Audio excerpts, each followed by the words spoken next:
Hello students, welcome to my video. कैसे हो आप लोग? आज की वीडियो में हम लोग न्यू चैप्टर स्टार्ट करेंगे। चैप्टर है आपका लीनियर इक्वेशन इन टू वेरिएबल्स। चैप्टर स्टार्ट करने से पहले कुछ उसके बेसिक पॉइंट समझेंगे, देन उसके बाद हम लोग एक्सरसाइज करेंगे। तो इंट्रोडक्शन में सबसे पहले तो आपको ये आना चाहिए कि लीनियर इक्वेशन क्या होती है। लीनियर आप लोगों ने पॉलिनोमियल में पढ़ा है कि लीनियर्स क्या होते हैं। लीनियर पॉलिनोमियल, लीनियर मीन्स कोई भी लीनियर मीन्स कोई भी वो टर्म जिसकी हाईएस्ट डिग्री क्या होती है, हाईएस्ट डिग्री जिसकी क्या होती है, 1 होती है, वो हमारे लीनियर इक्वेशन में आता है। जैसे फॉर एग्जाम्पल ले लेते हैं 2x + 5 = 0। तो ये क्या है, ये लीनियर इक्वेशन हुआ। क्यों? क्योंकि इसकी डिग्री क्या है, इसकी डिग्री है 1। जब डिग्री 1 होती है या फिर हाईएस्ट पावर 1 होती है तो उसको हम बोलते हैं लीनियर। ठीक है। इक्वेशन क्यों बोलते हैं? क्योंकि इक्वेशन मीन्स होता है इक्वल। ठीक है, इक्वल टू 0 लगा, इसलिए ये हो गई लीनियर इक्वेशन। अब आते हैं लीनियर इक्वेशन। टू टाइप्स की होती है, linear equation 1 variable and linear equation in 2 variable. Linear equation 1 variable वाला ये एग्जांपल हो गया आपका, जिसमें कि वेरिएबल सिर्फ एक होता है। ठीक है, ये हो गया लीनियर इक्वेशन इन 1 वेरिएबल। लीनियर इक्वेशन इन 1 वेरिएबल में जो सॉल्यूशन होता है आपका, एक सॉल्यूशन आता है, ये नहीं यूनिक सॉल्यूशन होता है। जैसे हमें यहाँ पे x की वैल्यू फाइंड करनी है तो 2x = जब ये हमारा प्लस का 5 उधर जाएगा ट्रांसपोजिशन से तो ये माइनस का 5 हो गया, एंड x = क्या हो जाएगा, -5/2। तो ये जो वैल्यू आएगी x की, ये एक ही वैल्यू आएगी। ठीक है, तो इसलिए इसमें लीनियर इक्वेशन इन 1 वेरिएबल में एक ही सॉल्यूशन आता है। ठीक है, अब देखते हैं, अब आते हैं मेन टॉपिक पे, लीनियर इक्वेशन इन 2 वेरिएबल, जो हमारे चैप्टर का नेम है। ये हो गई 1 वेरिएबल। ठीक है,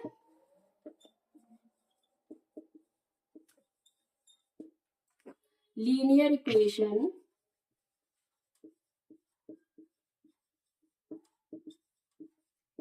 इन 2 वेरिएबल।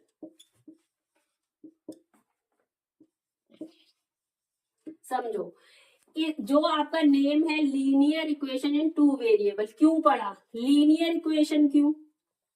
क्योंकि डिग्री कितनी होनी चाहिए, 1 होनी चाहिए, या फिर हाईएस्ट पावर 1 होनी चाहिए। ठीक है, तो लीनियर इक्वेशन हो गया इन 2 वेरिएबल।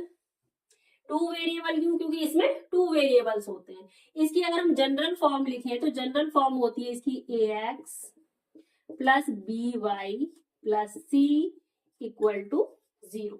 ठीक है, लीनियर इक्वेशन हमारी होगी क्योंकि इसकी डिग्री 1 है। ठीक है, इक्वेशन मीन्स इक्वल लगा है, इन 2 वेरिएबल्स मीन्स हमारे पास में 2 वेरिएबल है, x एंड y। 2 वेरिएबल हो गए। ठीक है, अब देखो, ये आपका x और y 2 वेरिएबल है, डिफरेंट डिफरेंट। अब इसके साथ में जो आपका a है एंड इसके साथ में जो आपका b है, ये क्या होते हैं, ये इसके कोफिशिएंट हो गए। ठीक है, ये दोनों ही कोफिशिएंट है। एंड c क्या होता है, अब आप कहोगे c क्या होता है, c होता है हमारा कांस्टेंट। कांस्टेंट टर्म होता है हमारा ये। अब बोलो, अब देखो कांस्टेंट क्यों होता है, कांस्टेंट टर्म क्यों बोलते हैं इसको? कांस्टेंट टर्म मीन्स होता है जिसकी वैल्यू चेंज नहीं होती है, कांस्टेंट रहती है। इसका एक एग्जांपल ले लेते हैं, यहाँ पे एग्जांपल ले लो आप, 5x - 2y + 3 = 0। ठीक है, अब देखो, ये आपका जो 3 है +3, ये आपका कांस्टेंट टर्म हुआ। अब ये जो 3 है, 3 की वैल्यू 3 ही रहेगी ना, इसकी हम वैल्यू किस कहीं पे भी पुट करेंगे 3 को 3 बोलेगा, कुछ और तो बोलेंगे नहीं, तो इसलिए इसकी वैल्यू कांस्टेंट हो गई। अब देखो x और y है ये आपके, इनको वेरिएबल्स क्यों बोलते हैं? वेरिएबल्स इसलिए बोलते हैं, वेरिएबल्स मीन्स होता है कि जिसकी वैल्यू चेंज होती रहे। x और y इन दोनों की वैल्यू चेंज होती रहेगी। देखो, अगर यहाँ पे हम x की वैल्यू लेट x = अगर हम 0 रखते हैं, ठीक है, यहाँ पे 0 रख लीजिए पहले, 5 × 0 - 2y + 3 = 0।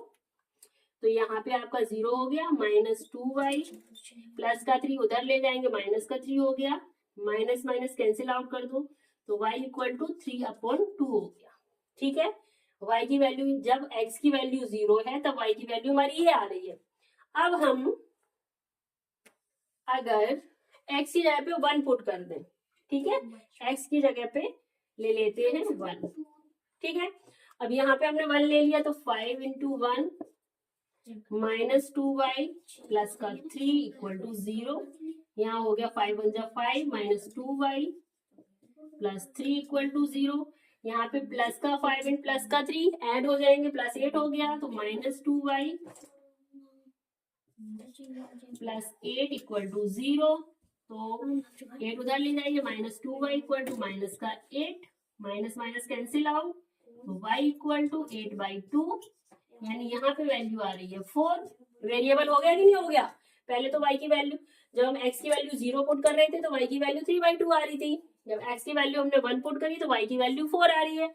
ऐसे ही फर्दर हम आगे करते रहेंगे। x की वैल्यू अगर 2 रखेंगे, 3 रखेंगे तो y की वैल्यू डिफरेंट आती रहेंगी। तो इसलिए इनको हम वेरिएबल्स बोलते हैं, क्योंकि इनकी वैल्यूज चेंज होती रहती हैं, ठीक है। अब अगर हम सॉल्यूशन पे देखें, देखो मैंने बताया था 1 वेरिएबल वाली इक्वेशन में क्या होता है कि जो x की वैल्यू आती है आपका 1 सॉल्यूशन होता है। अब लीनियर इक्वेशन इन 2 वेरिएबल्स वाली इक्वेशंस में जो होता है इनफिनिटी मैनी सॉल्यूशंस होते हैं। देखो अभी मैंने जैसे ये बताया एग्जांपल, तो कई सारे सॉल्यूशंस इसके निकल सकते हैं।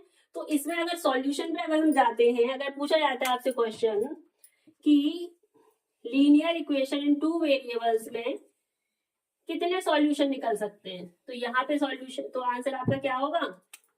There are infinity many solutions.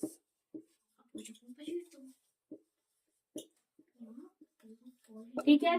अब एक लास्ट पॉइंट है आपका, क्या? ax plus b y plus c equal to 0, ये जनरल फॉर्म होती है where a and b both are not equal to 0। जहां पे a और b दोनों ही 0 नहीं हो सकते हैं, दोनों ही 0 नहीं हो सकते हैं। इसका मतलब समझ रहे हो? अगर कोई भी इक्वेशन है तो उसमें a और b अगर दोनों की वैल्यू 0 है तो हम उसको लीनियर इक्वेशन इन 2 वेरिएबल नहीं बोलेंगे। सपोज करो यहाँ पे आपका 0 है तो पूरा ax टर्म 0 हो गया, यहाँ पे b की जगह 0 है तो 0 इंटू वाई का 0 हो गया, इट मीन कॉन्स्टेंट टर्म बचा। यानी मान लीजिए आपको 5 है, 5 इक्वल टू 0। क्या ये लीनियर इक्वेशन हुआ? नहीं हुआ, तो ये नहीं है, ठीक है। अब दोनों 0 नहीं हो सकते, कोई एक 0 हो सकता है। सपोज मैंने यहाँ पे a 0 मान लिया, ठीक है, तो यहाँ पे आपका हो गया 3y प्लस का 5 इक्वल टू 0। तो अब आप लोग कहोगे यहाँ पे दूसरा वेरिएबल तो है ही नहीं, तो लीनियर इक्वेशन इन 2 वेरिएबल कहाँ से हुआ? देखो भाई, दूसरा वेरिएबल हम ऐसे लिख सकते हैं, हमारा a टर्म क्या है? 0 है, तो ऐसे लिख सकते हैं 0x प्लस का 3y प्लस 5 इक्वल टू 0। अब हो गया। तो दोनों टर्म देखो, बोथ टर्म 0 नहीं होंगे, बट सिर्फ एक टर्म या तो a 0 हो सकता है या b 0 हो सकता है, तो फिर हम उसको लीनियर इक्वेशन इन 2 वेरिएबल्स बोल सकते हैं। Now clear?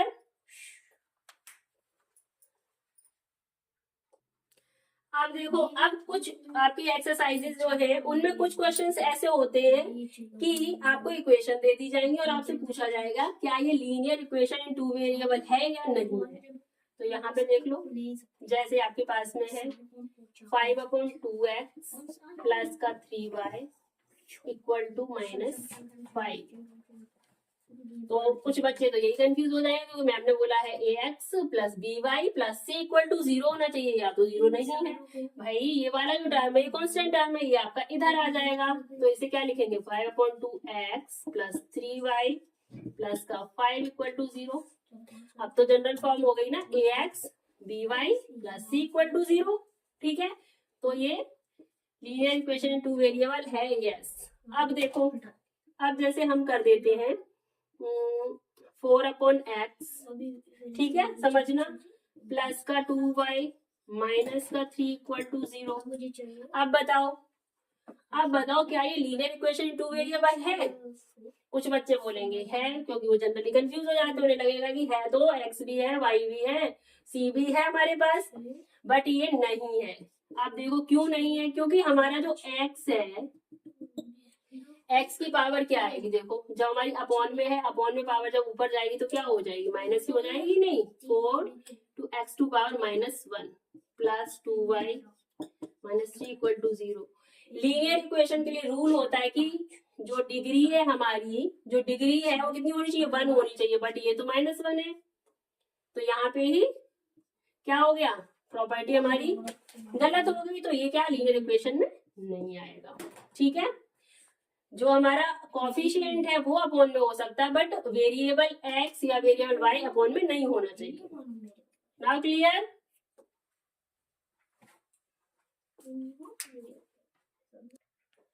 अब कुछ क्वेश्चन ऐसे भी आते हैं, जैसे उन्होंने कुछ टर्म आपको दे दिए, उनको लीनियर इक्वेशन इन 2 वेरिएबल्स में लिखना है। जैसे आपको दे दिया उन्होंने माइनस का x इक्वल टू 5, इसका लीनियर इक्वेशन इन 2 वेरिएबल्स बनाइए। तो आप कैसे बनाओगे, हमारे पास x तो है तो -x, हमारे पास में y वेरिएबल नहीं है तो क्या करेंगे, प्लस 0y लिख सकते हैं, है ना, माइनस वो प्लस का 5 है, इधर आके माइनस का 5 बन गया आपका, इक्वल टू 0। ठीक है, ऐसे कर लेंगे। अब और क्वेश्चंस क्या आते हैं, जैसे कि आपको उन्होंने कोई इक्वेशन दे दी, let suppose 7x - 3y equal to 2। अब हमें इसमें a b c टर्म निकालने हैं, a b और c क्या है, इनकी वैल्यूज निकालनी है। कंपेयर कर लेंगे जनरल फॉर्म से, जनरल फॉर्म हमारी क्या होती है, ax plus by plus c equal to 0। तो पहले इसको इस फॉर्म में लिखते हैं, 7x - 3y - 2 इक्वल टू 0। अब हमारा ये a हो गया, ये b हो गया एंड ये c हो गया। तो a equal to 7, b equal to हमारा -3 and c equal to -2। With sign लिखना होता है, ऐसा नहीं है कि तुम यहाँ पे सिर्फ 3 लिख दो, -3 है तो -3, पॉजिटिव वाला है तो पॉजिटिव लिखा है, पॉजिटिव के आगे प्लस का साइन नहीं लगाते हैं तो इसलिए नहीं लगाया। ठीक है, अगर नेगेटिव नंबर है तो नेगेटिव जरूर लगाएंगे।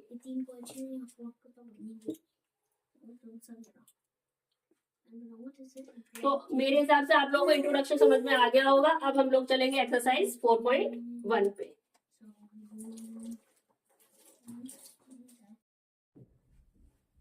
हाँ जी बच्चे, अब आते हैं एक्सरसाइज 4.1 पे। इसमें 2 ही क्वेश्चन है, इसे बहुत ही सिंपल क्वेश्चन है। क्वेश्चन समझो पहले, क्वेश्चन क्या है, फर्स्ट क्वेश्चन इसका, the cost of a notebook is twice the cost of pen.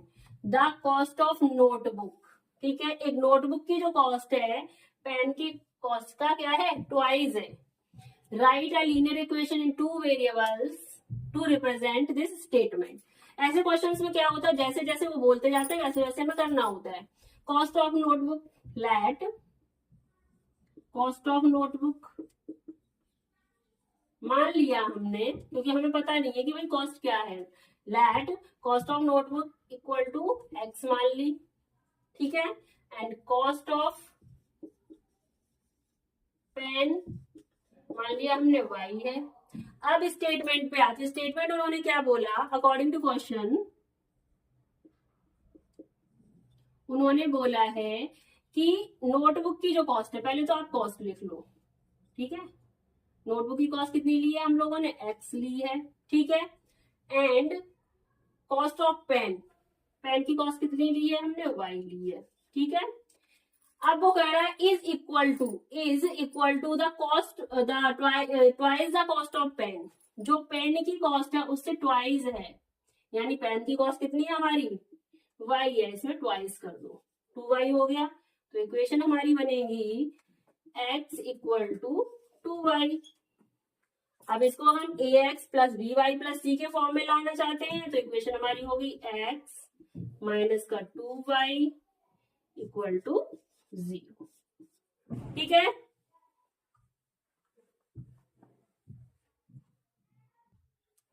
अब आ जाते हैं इसके सेकंड क्वेश्चन पे। Express the following linear equation in the form of ax plus by plus c equal to 0 and indicate the value of a, b and c in each cases. अगर आप लोगों ने introduction देखा है तो आप लोग तो वही देखते ही कर दोगे इनके आंसर, फिर भी देख लेते हैं। फर्स्ट पार्ट है इसका, इसे सबसे पहले तो ax plus by plus c के फॉर्म में लिखेंगे, जनरल फॉर्म ये x हो गया, by हो गया, ये हमारा c है, इधर आ जाएगा तो इसे लिख लीजिए 3x प्लस 3y, ये माइनस इधर आके माइनस का हो जाएगा, माइनस 9.35 पे बार लाइन है इक्वल टू 0। तो आप बता दो कि ये a है, ये b है एंड ये c है। तो लिखो a इक्वल टू आपका 3 and b equal to 3 and c equal to आपका हो गया माइनस का 9.355 पे बार लाइन। ठीक है, चलो अब सेकंड है इसका x minus y upon 5 minus 10 equal to 0। x second part x minus y upon 5 को क्या लिख सकते हैं, माइनस 1 अपॉन 5y। ठीक है, माइनस का 10 इक्वल टू 0। इसे ऐसे इसलिए लिख लिया कि आप लोग कंफ्यूजन ना हो, कॉफिशिएंट मिल जाए इजीली। x के पास में कोई भी कॉफिशिएंट नहीं है, इट मीन्स क्या रहा होगा, 1 रहा होगा, तो a हमारा 1 आ जाएगा, b माइनस 1 अपॉन 5 एंड c माइनस का 10। तो a इक्वल टू हो गया आपका 1, b इक्वल टू माइनस 1 अपॉन 5 and c equal to minus का 10। ठीक है, आप देखो इसका थर्ड पार्ट में है माइनस का 2x प्लस का 3y। ठीक है, इक्वल टू 6। जनरल फॉर्म में लिख लो इसको, 2x plus 3y minus 6 equal to 0। तो a इक्वल टू आ गया आपका 2, b equal to 3 and c equal to minus का 6। ठीक है, फोर्थ पार्ट सारे ही कर लोगे आप लोग। x इक्वल टू 3y है। ठीक है, यहाँ पे तो आपके पास c नहीं है, तो क्या करोगे, पहले तो इस इक्वेशन बनाओ जनरल फॉर्म में, x minus 3y equal to 0। तो जब c कुछ नहीं है तो c की वैल्यू 0 हो जाएगी। तो a इक्वल टू 1 हो गया and b equal to minus का 3 and c equal to 0। Right, अब आ जाओ इसके फिफ्थ पार्ट पे। फिफ्थ पार्ट है 2x equal to minus 5y। 2x equal to minus 5y, general form में लिखो 2x माइनस का 5y इधर आएगा तो प्लस का हो गया, प्लस 5y। c नहीं है हमारे पास में, तो a equal to 2, b equal to 5 and c equal to 0। ठीक है, ये था आपका फिफ्थ पार्ट। ठीक है,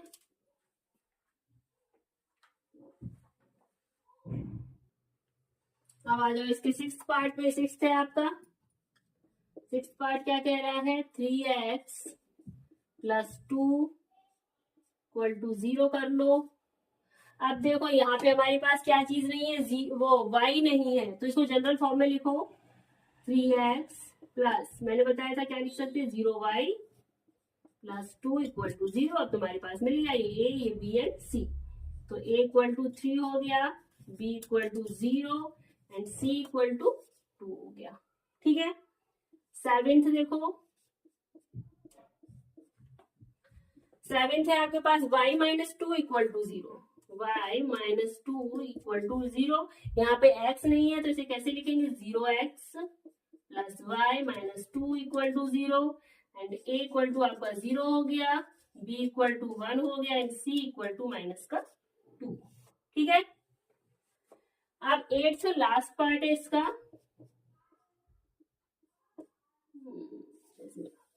इस पार्ट पे 5 इक्वल टू 2x है। यहाँ पे 5 इक्वल टू 2x है, तो हम क्या करेंगे, 5 इक्वल टू 2x है हमारे पास में, 2x हमारा इधर आएगा, प्लस का 2x है, माइनस का 2x हो गया, माइनस 2x प्लस का 5 इक्वल टू 0। y कुछ नहीं है तो कैसे लिखेंगे जनरल फॉर्म में, minus 2x plus 0y plus 5 equal to 0। अब यहाँ पे a की वैल्यू क्या होगी, -2, b 0 एंड c प्लस का 5। तो a इक्वल टू हो गया आपका -2, b इक्वल टू हो गया 0 एंड c इक्वल टू 5। यहाँ पे हमारा क्वेश्चन नंबर 2 कंप्लीट हो गया और एक्सरसाइज 4.1 कंप्लीट। तो इस तरीके से हमारी एक्सरसाइज 4.1 कंप्लीट हो गई। आई होप आप लोगों को मेरा एक्सप्लेनेशन अच्छा लगा होगा, समझ में आ गया होगा। And thank you for watching my video. Bye bye.